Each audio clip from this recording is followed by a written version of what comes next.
What if I told you there's a lake in Canada so deep that dropping the CN Tower into it would still leave room to spare? A geologically volatile basin plunging 614 meters into darkness, which translates to over 2,000 feet. This is Tinde'e, Tinde'e Tucho, or as colonial maps label it, Great Slave Lake. The cold isn't what makes it dangerous, and neither is the depth. What makes it dangerous is the 237,000 tons of lethal arsenic trioxide buried beneath the ground at its shore. The lake sits in Canada's Northwest Territories, roughly 500 kilometers north of Edmonton. No other lake in North America reaches deeper, and by surface area it ranks as the 10th largest lake on Earth. Yellowknife, the territorial capital with about 20,000 residents, perches on the northern shore, and several indigenous communities have called these waters home for millennia. Covering approximately 27,200 square kilometers gives this lake an area roughly the size of Belgium, and its shoreline stretches over 3,000 kilometers, about the distance from New York City to Los Angeles. The scale becomes real in winter when the lake freezes solid enough for people to drive semi-trucks across it. Picture yourself driving a vehicle over water deeper than most skyscrapers stand tall. The name needs addressing before we continue. Great Slave Lake isn't just awkward, it's rooted in colonial violence. The name derives from the Slavey people, a Dean group, and when European fur traders arrived with Cree guides in the late 1700s, intertribal conflicts meant the Cree sometimes referred to these Dean people using a term that European traders rendered as slave. That problematic label attached itself to the lake. Denise Nakeko, a Northwest Territories educator and founding member of the indigenous organization Dene Najo, put it plainly. Great Slave Lake is actually a very terrible name, unless you're a proponent of slavery, he said. It's a beautiful place, it's majestic, it's huge, and I don't really think the current name on the map is fitting for that place. The indigenous peoples who have lived here for thousands of years carry their own names for these waters. The Tlicho call it Tindee, while in Wilide Yati, the language of the Yellowknife's Dean, it becomes Tinde'e, meaning simply Big Lake. The Den Sulin use Tinde'e, and the Decho Den know it as Tucho. All of these names existed long before European maps arrived, and a formal process now considers officially renaming the lake. The Dean, Métis, and other indigenous groups have lived with this lake for millennia.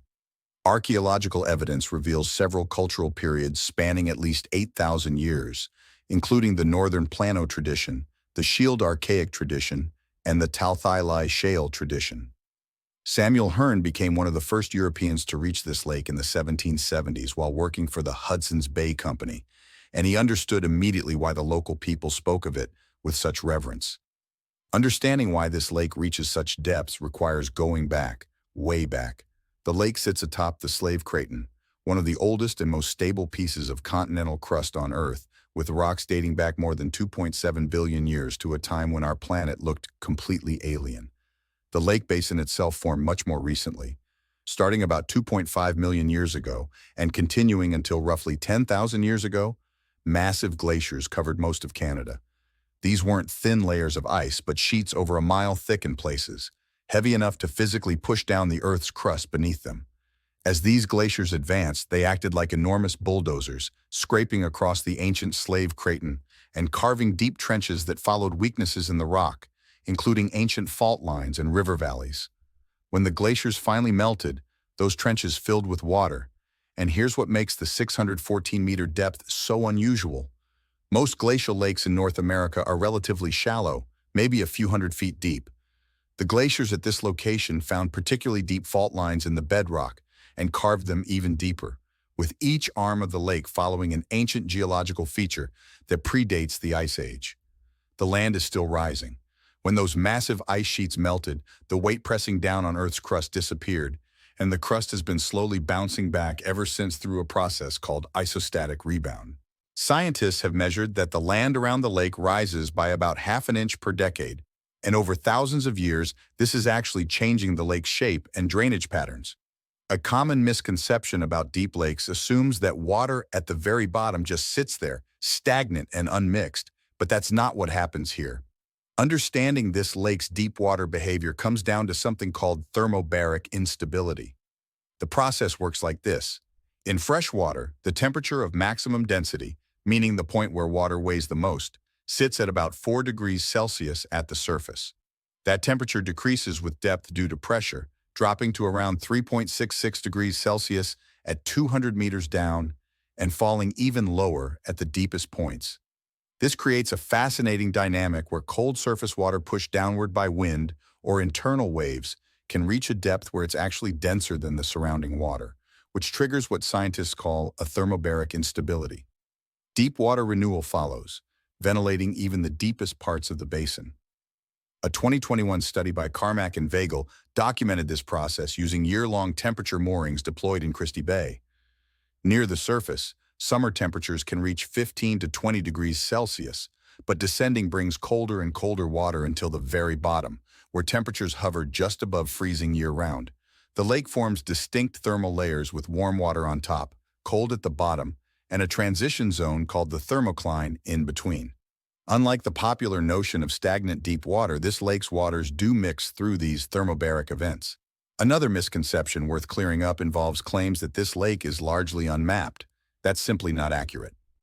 While comprehensive mapping took time to develop, the lake has been the subject of extensive hydrographic surveys. The first systematic depth measurements came in the 1930s and 1940s, when scientists used early sonar equipment, and what they found shocked them, with readings consistently showing depths exceeding 600 meters. By 2000, Schertzer and colleagues published the first computer-compatible bathymetric dataset for the lake as part of the Global Energy and Water Cycle experiment, and in 2022, researchers at Wilfrid Laurier University released updated bathymetric data at 10-meter resolution. Modern surveys have revealed fascinating features on the lake floor, including submarine depressions and geological formations that tell the story of how this basin formed. The deepest point, 614 meters in Christie Bay's east arm, has been confirmed multiple times. This isn't an unexplored mystery, but a well-documented scientific subject. Every deep lake seems to attract cryptid legends, and this one has Ol Slavey, tales of a massive creature lurking in the depths. The real monsters here turn out to be far more interesting than folklore because they actually exist. Meet the lake sturgeon. These fish are genuinely prehistoric, with ancestors that swam alongside dinosaurs over 150 million years ago, and their appearance has remained virtually unchanged since then, earning them the nickname living dinosaurs or living fossils. Growing up to 2 meters long and weighing over 70 kilograms, they can live for more than 100 years. Their bodies carry armor in the form of 5 rows of bony plates called scutes, and they're scaleless, toothless, with a distinctly prehistoric appearance. When a massive armored fish breaks the surface, which sturgeon occasionally do, it becomes easy to understand how sighting reports of lake monsters originated. These animals are genuinely extraordinary without requiring supernatural explanations. The lake also supports healthy populations of lake trout, northern pike, whitefish, Arctic grayling, and inconnu. Some of the largest lake trout ever caught in the world have come from these waters, fish weighing over 30 kilograms that have grown slowly over decades in the cold, nutrient-limited depths. This lake supports the largest commercial, recreational, and indigenous freshwater fishery in the Northwest Territories. Winter brings out the lake's most extreme nature.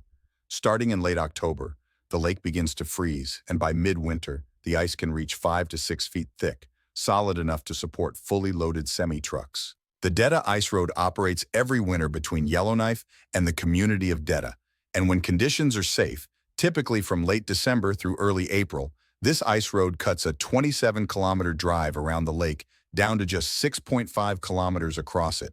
Driving on frozen water carries real risk because the ice doesn't freeze evenly. Currents underneath create thin spots, and pressure ridges form where ice slabs push together. When vehicles break through, and it has happened, the consequences are severe. At the deepest points, a vehicle would sink through over 600 meters of water before reaching the bottom, with more water above than the height of the tallest buildings in most cities. The survival threat most people have never heard of isn't the cold, the depth, or the remoteness. It's arsenic. On the northern shore, within Yellowknife city limits, sits Giant Mine. From 1948 to 2004, this gold mine extracted roughly 8 million ounces of gold, worth billions of dollars today. Releasing gold from the arsenoporite ore required roasting the rock at extremely high temperatures, and the byproduct was arsenic trioxide dust. one of the most toxic substances known to humanity.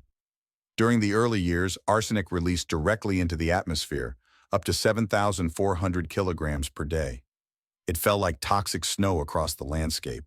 A 2-year-old Dean child named Louis Paul died in 1951 after eating snow contaminated with arsenic, and 7 years passed after that tragedy before the mine installed filtration systems. By then, the damage was done. Today, 237,000 tons of arsenic trioxide dust sit in sealed chambers underground, approximately 250 feet below the surface. That's enough poison to kill every person on Earth many times over. The arsenic trioxide is odorless, tasteless, and semi-water soluble, with chambers extending toward the lake. If groundwater ever breached those chambers and reached the lake, the contamination would be catastrophic. The solution Canada has chosen is remarkable and sobering. They're going to freeze the arsenic permanently. The frozen block method involves installing thermosiphons, tall metal tubes filled with pressurized carbon dioxide, around and through the contaminated chambers. When the CO2 gets heated by warmer, underground temperatures, it rises as a gas, and when it reaches the surface and encounters cold air, it condenses back to liquid and drops down again. This passive cycle requires no external power and will maintain temperatures at -5 degrees Celsius or lower indefinitely. The frozen ground creates a barrier that prevents water from reaching the arsenic, and here's the sobering reality. This isn't a solution, but containment. The arsenic will remain toxic essentially forever, meaning the freezing system must be maintained in perpetuity for as long as human civilization exists. The projected cost exceeds $4 billion and requires something unprecedented, planning for a perpetual care timeframe. The Giant Mine Oversight Board monitors this process and researches potential permanent solutions. Scientists at Queen's University and elsewhere are developing methods to chemically stabilize arsenic trioxide into less soluble forms. But for now, the frozen block represents our best option, and it must work for longer than any human institution has ever lasted. Climate change is transforming this lake in ways scientists are only beginning to understand. The Arctic is warming up to 4 times faster than the global average, and this lake shows the impacts. Researchers from Queen's University and Environment and Climate Change Canada published striking findings in September 2023.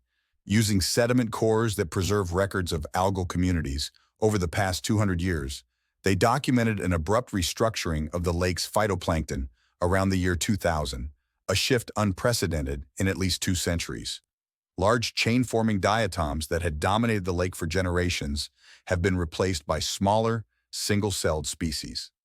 This isn't just an academic curiosity because changes at the base of the food chain ripple upward to affect zooplankton, fish, and ultimately, the communities that depend on those fish.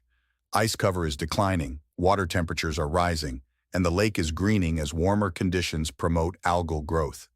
Dr. Kathleen Ruland, the study's lead author, explained it this way.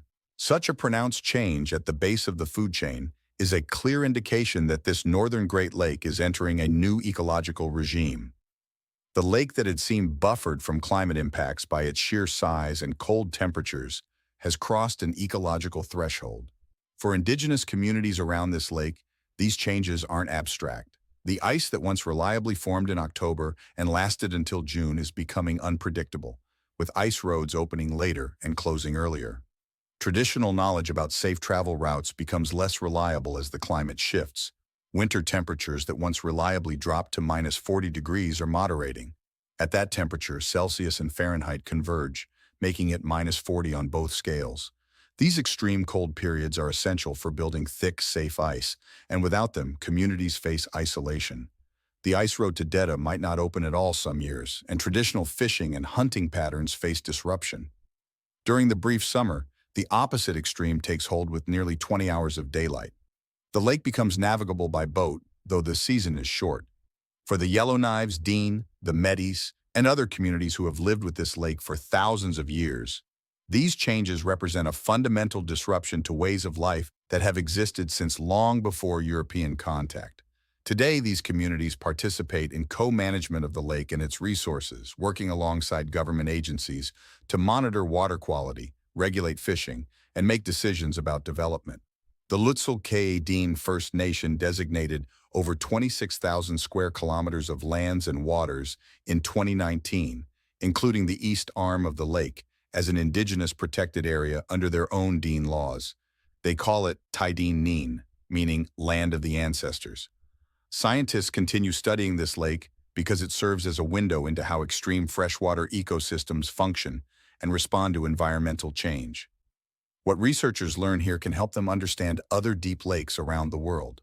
Climate scientists find particular interest here because lakes in northern regions act as early indicators of global climate change, the canaries in the coal mine for what will happen elsewhere. The Northwest Territories also holds tremendous natural resources, including diamonds, gold, uranium, oil, and gas, with several of the world's richest diamond mines operating in the area. Development pressures will only grow as resources become more valuable and accessible, and the question remains whether economic development and environmental protection can coexist. This lake has survived for 10,000 years since the glaciers melted, enduring every climate shift in that time. The rocks beneath it have existed for billions of years. The next century will determine whether this ecosystem survives the pressures we're placing on it. There's hope.